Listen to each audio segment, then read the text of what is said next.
पाकिस्तान के अंदर अवाम के वोट को इज्जत मिलेगी, उसका एहतराम किया जाएगा। वो आपका वोटर कंफ्यूज है, कहा जाता है आपका वोटर नून लीग का वोटर कंफ्यूज है, तो उस वोटर को आप क्या पैगाम देना मुस्लिम चाहेंगे? लीग नून का वोटर कंफ्यूज नहीं है। बाज़ हल्के सोशल मीडिया में जिसमें पीटीआई का मीडिया सेल शामिल है वो कंफ्यूजन फैला रहा है। मुस्लिम लीग नून का वोटर नवाज शरीफ के ऊपर एतमाद रखता है, शहबाज शरीफ पर एतमाद रखता है, मुस्लिम लीग नून की कारकर्दगी पर एतमाद रखता है, और मुस्लिम लीग नून ही को पाकिस्तान की तरक्की की जामन समझते हैं। और मुस्लिम लीग नून का वोटर देख रहा है कि ये वो जमात है कि इस दफ़ा उसने कारकुनों से कुर्बानी नहीं मांगी, इस दफ़ा मुस्लिम लीग नून के लीडर और कायदीन कुर्बानियाँ दे रहे हैं।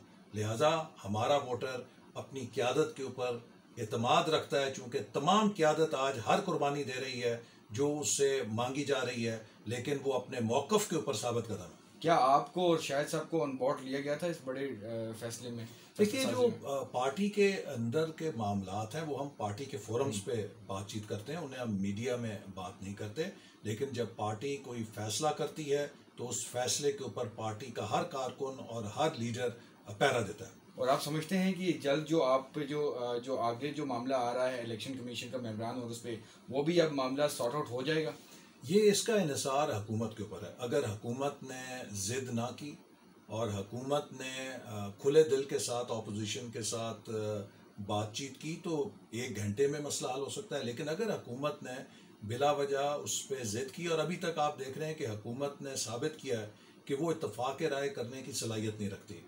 जो भी हमारे आइनी ओहदे आए हैं उनको पूर्ण करने के लिए हुकूमत बर वक्त इत्तफाक़ राय नहीं कर सकी। नून लीग के कायदीन जो है इस वक्त इस दफ़ा कुर्बानी दे रहे हैं, ना कि एक कारकुनों से कुर्बानी मांगी गई है। एहसन इकबाल का कहना है कि नून लीग का वोटर कंफ्यूज नहीं है, और जो कैंपेन सोशल मीडिया पे की जा रही है उसमें पीटीआई सोशल मीडिया जो है वो काफ़ी मुतहर्रिक है।